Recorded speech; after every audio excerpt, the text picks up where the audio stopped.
Kembali ke cerita Hello Stranger sebelumnya, di mana Bejo akan berpamitan dengan Surti. Bejo menanyakan siapa nama sebenarnya Surti, tapi Surti menolak mengatakannya. Surti bilang sebaiknya mereka tidak saling tahu nama, agar kegilaan mereka tadi malam tetap menjadi rahasia. Bejo pun menaiki busnya, diiringi dengan lambaian tangan Surti.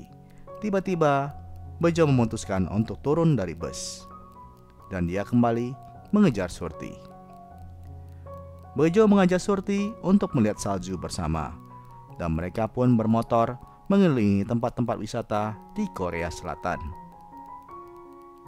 Ketika di pantai, Bejo menebak-nebak nama Surti adalah Mei, dan Surti menebak nama Bejo sebagai John, alias Concat. Concat dalam bahasa Thailandnya artinya gelandangan. Mei bilang bahwa mereka tidak perlu saling tahu nama asli, agar mereka bisa bebas menceritakan apa saja. Dan kesempatan itu diambil oleh Bejo yang sangatlah iseng untuk menjelek-jelekan si Surti. Setelah selesai, lalu dia malam pergi sambil tertawa puas. Ketika Surti dibonceng di motor, dia pun hampir ketiduran. Tak sengaja, tangannya hampir saja menyentuh pusaka si Bejo. Serangan dadakan ini membuat si Bejo hampir saja jatuh dari motor. Karena perjalanan masih jauh, lalu mereka memutuskan untuk tinggal di sebuah motel. Motel itu sangat gelap dan terlihat seperti motel tempat orang melakukan hubungan mesum. Lalu Bejo meminta untuk dibukakan 2 buah kamar. Karena keterbatasan bahasa, pemilik motel mengira Bejo minta 2 buah kondom. Lalu Surti mencoba menjelaskan kepada pemilik motel. Kembali si pemilik motel membawakan 2 buah borgol. Dan akhirnya mereka pun menyerah dan memesan sebuah kamar saja. Di dalam kamar, mereka terlihat sangat canggung dan kasur yang mereka pakai ternyata kekecilan. Akhirnya, Bejo memilih untuk tidur di lantai saja. Sebelum tidur, mereka pun bertukar cerita. Surti bilang kalau dia pernah menjadi lesbi, dan Bejo bercerita tentang mantannya yang punya bulu keti super panjang. Surti bilang di Thailand ada sebuah channel radio yang sering mendengarkan curhatan pendengar. Bejo berkata bagaimana si host bisa menolong, dan dia pun tidak tertarik. Surti lalu menanyakan bagaimana Bejo bisa diputusin. Karena terus dipaksa, akhirnya Bejo bercerita. Dia bilang bahwa dia sudah menyuruh mantannya untuk aborsi. Karena mantannya tidak mau, akhirnya dia mendorong mantannya dan mantannya terjatuh dari tangga. Hal itu membuat Surti menjadi syok. Tapi ternyata Bejo hanya mengarang-arang cerita. Melihat mimik muka Surti yang berubah, Bejo sadar bahwa sesuatu sedang terjadi. Kemudian Surti bilang bahwa dia sudah 2 kali melakukan aborsi. Dan sekarang gantian Bejo yang menjadi syok. Ternyata Surti hanya bercanda saja, dan satu sama. Keesokan harinya, Surti berencana untuk mengunjungi teman online-nya yaitu Mina. Mina akan segera menikah dalam beberapa hari lagi. Lalu Surti menelpon Mirna dan meminta dia untuk merahasiakan nama aslinya. Ketika sampai, Surti langsung berpelukan dengan Mina. Dan Mina memperkenalkan Surti kepada orang tuanya dengan nama Mei. Dan Surti memperkenalkan Bejo kepada mereka dengan nama Dang. Sekedar info saja, nama Dang kebanyakan digunakan untuk memanggil anjing di Thailand. Lalu, Surti menjelaskan kepada Mina bahwa mereka sedang melakukan permainan. Mina salah paham, dikiranya Bejo adalah teman kumpul kebonya Surti. Ketika malam tiba, Mina memperkenalkan makanan khas Korea kepada Bejo, yaitu jajangmyeon. Bejo mengatakan bahwa dia kenal beberapa artis Thailand, yaitu Nikun dan 2PM. Orang tua Mina tidak mau kalah gaul, lalu mengatakan bahwa mereka juga ngefans dengan Tony Jaa. Lalu papanya Mina mengatakan bahwa Bejo harus sering-sering menyuruh istrinya untuk membuatnya jajangmyeon. Karena kaget, lalu mereka saling mengatakan bahwa mereka belumlah menikah. Orang tua Mina yang sangat bebas menyarankan tidak apa-apa untuk melakukan tes drive dulu. Lalu Bejo dan Mina menjadi tersipu-sipu. Sebelum tidur, Bejo dan Surti berbagi cerita. Surti menceritakan pengalaman dia bertemu Mina di Thailand tahun lalu. Dan Bejo menceritakan rencana dia dan mantannya untuk datang ke Korea sebelumnya. Tiba-tiba Bejo terdiam, lalu Surti tidak mau memaksa Bejo untuk bercerita. Bejo lalu meminjam handphone Surti, lalu menelpon mantannya. Tapi tak lama setelah diangkat, telepon pun ditutup oleh mantannya. Untuk menghibur Bejo yang sedih, Surti mengatakan nanti dia bisa curhat di acara radio favorit Surti. Kemudian Surti pun berpura-pura menjadi host radio itu. Awalnya Bejo tidak mau, tapi tak lama kemudian dia pun curhat. Dia mengatakan alasan dia diputusin karena pacarnya sudah ngebut minta dinikahi. Tapi Bejo belum siap. Karena tidak bisa menyampaikan perasaannya melalui telepon, Surti lalu menyarankan untuk mengirimkan mantannya kartu pos saja. Dan keesokan harinya, mereka akan melakukan rencana itu. Di toko souvenir, Bejo tiba-tiba bertemu dengan temannya dari Thailand. Setelah berbicara beberapa waktu, tiba-tiba raut muka Bejo berubah. Dan Surti menyadari bahwa sesuatu sudah terjadi. Di acara nikahannya Mina, muka Bejo masih tetaplah bete. Lalu Bejo bercerita bahwa mantannya akan segera menikah. Di Korea ada sebuah tradisi bahwa si suami harus mengangkat istrinya agar mendapatkan banyak keturunan. Tapi suaminya Mina hanya bisa menangkap Mina sebanyak 7 kali. Bejo berusaha untuk membantu, tapi suaminya Mina tidak mengerti bahasanya. Dan ketika Bejo mengangkat Mina, sontak seluruh keluarganya keberatan dan berteriak. Karena Bejo bukanlah suaminya Mina. Bejo lalu diajak Surti pergi dari situ. Tapi Bejo malah marah-marah pada Surti. Bejo menyalahkan Surti karena kartu pos itu. Lalu Bejo pergi meninggalkan Surti. Sebelum berpamitan, Mina mengatakan agar Surti tidak melanjutkan permainan itu. Karena perasaan mereka bisa saja menjebak. Lalu Surti berpamitan dan mencari Bejo. Bejo lalu ditemukannya di tempat bermainan mesin pachinko. Lalu Bejo meminta maaf pada Surti, dan Surti pun mengajak Bejo mencoba permainan judi yang lain. Setelah beberapa kali kalah taruhan, uang Surti mulai menipis. Kemudian Jo mengajak Surti untuk bertaruh terakhir kalinya. Tetapi ternyata mereka tetap kalah juga.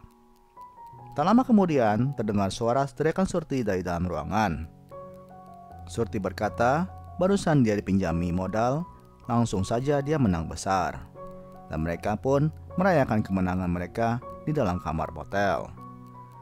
Surti pun tidur di atas tumpukan uang kertas dan mengatakan ingin membeli ini dan ingin membeli itu. Lalu dia memberikan sebuah chip yang lupa ditukarkannya kepada Bejo. Lalu Bejo menyarankan dia untuk sekali saja seumur hidup merasakan rasanya menjadi sultan. Lalu besoknya mereka menyewa sebuah mobil sport mahal. Dan malamnya mereka menonton film Korea dari dalam mobil. Setelah film selesai, Bejo mengelap air matanya dan tetap berpura-pura cool. Melihat hal ini, Surti pun ketawa. Surti lalu bilang bahwa dia pernah menjadi pemain figuran di sebuah film. Tapi sayangnya, Surti tidak menyebutkan judul film itu. Dan Bejo berusaha mengingat film itu, tapi dia rasanya tidak pernah menontonnya. Lalu Bejo mengajak Surti untuk merasakan rasanya menjadi artis utama. Surti kemudian diajak ke sebuah tempat, mata yang ditutup karena Bejo punya kejutan khusus untuk Surti. Ketika tutup mata dibuka, di depan Surti ada seorang yang mirip dengan Bae Yongjun. Surti pun mengira itu adalah Bae Yongjun yang asli. Tetapi Bejo mengatakan bahwa orang itu hanyalah pegawai hotel yang dia sewa. Kemudian, Bejo mempersiapkan makanan yang sangat enak dan mewah. Dan setelah Bejo memberikan kode kepada Bayeongjun Gadungan, Bayeongjun Gadungan berpura-pura bisa berbicara kepada Surti dalam bahasa Thailand, yang mana tentu saja itu adalah suaranya si Bejo. Surti merasa bahagia sekali, terutama ketika si Bejo mengatakan bahwa Surti adalah artis pendukung yang paling cantik. Keesokan harinya, mereka melanjutkan pergi ke tempat bermain ski. Bejo dan Surti menghabiskan waktu mereka sampai larut malam bermain salju. Dan Bejo memberikan Surti kesempatan untuk mewujudkan impiannya, yaitu mandi salju. Setelah selesai, Bejo pun memakaikan Surti topi. Tiba-tiba dia mencium Surti. Surti pun hanya terdiam dan tersipu malu, tidak tahu harus ngomong apa. Di dalam mobil, mereka berdua terdiam 1000 bahasa, mungkin karena masih canggung karena apa yang telah terjadi tadi. Surti lalu menanyakan perasaan Bejo, tapi Bejo masih ragu-ragu. Surti mengatakan sebaiknya mereka berpisah saja sebelum semua menjadi tambah kacau. Tetapi hal itu ditolak mentah-mentah oleh Bejo, dan Bejo pun lalu marah-marah dan meninggalkan Surti sendirian di dalam mobil. Surti yang kebingungan dan dia tidak bisa menyetir, akhirnya berteriak-teriak memanggil Bejo, tapi Bejo semakin pergi menjauh. Tak lama kemudian, Bejo pun sadar bahwa Surti tidak bisa menyetir dan segera dia kembali ke dalam mobil. Tapi dia tidak menemukan Surti. Dan dia menyusuri sepanjang jalan untuk mencari Surti, tapi tetap juga dia tidak menemukannya. Karena khawatir, akhirnya Bejo memutuskan untuk kembali ke hotel dan menanyakan kepada resepsionis. Resepsionis bingung dengan bahasa Bejo dan Bejo pun marah-marah.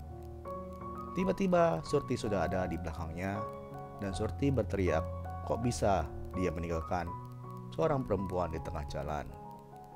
Bejo lalu minta maaf dan langsung memeluk Surti. Di sana, dia mencurahkan perasaannya pada Surti. Surti berkata, mungkin mereka hanya sedang terjebak dalam emosi sesaat. Tetapi Bejo memeluk Surti dengan erat. Dan kemudian, mereka pun bermotor dengan menghabiskan hari-hari terakhir mereka di Korea Selatan. Ketika ingin berangkat ke bandara, Bejo meminta Surti untuk berfoto bersama.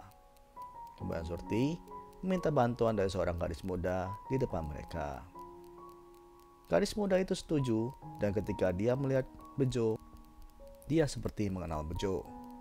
Bejo mendekat, lalu dia mengenali cewek itu juga, yang tak lain adalah Koi, mantannya.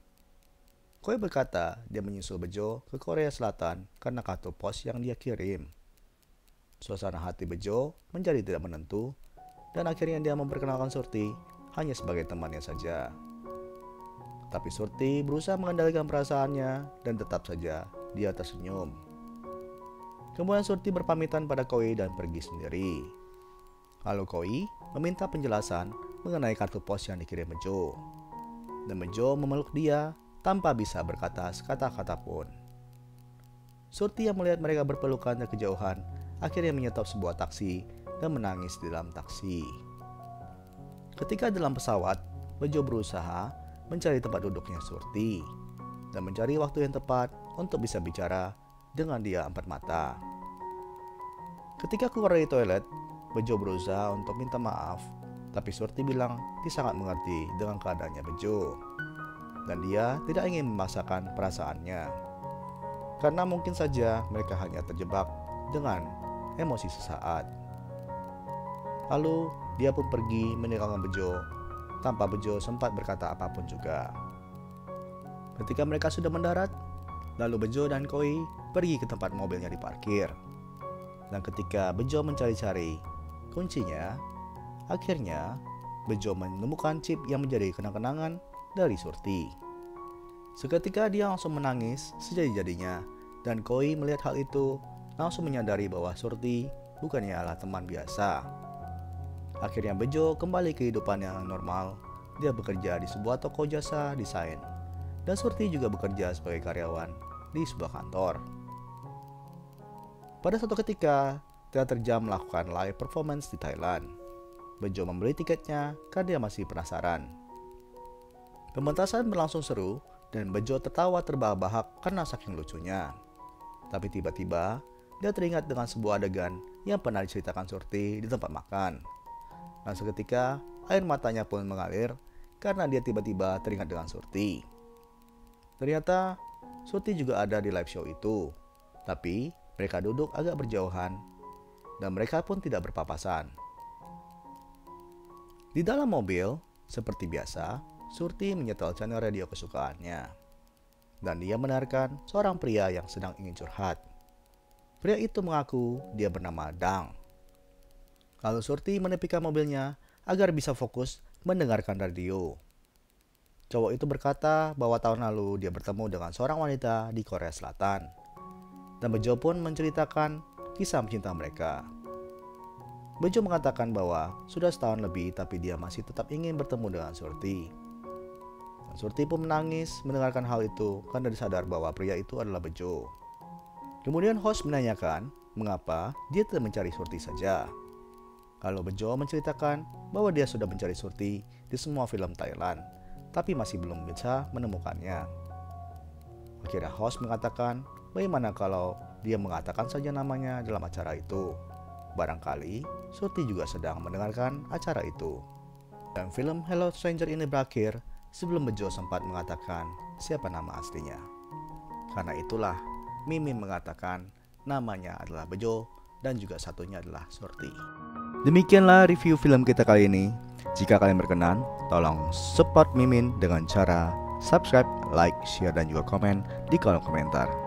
Ingat, satu like saja dari kalian semua sangat berarti bagi perkembangan channel ini. Terima kasih semua, sampai ketemu lagi di review film berikutnya hanya di Me Time Movie. Bye-bye.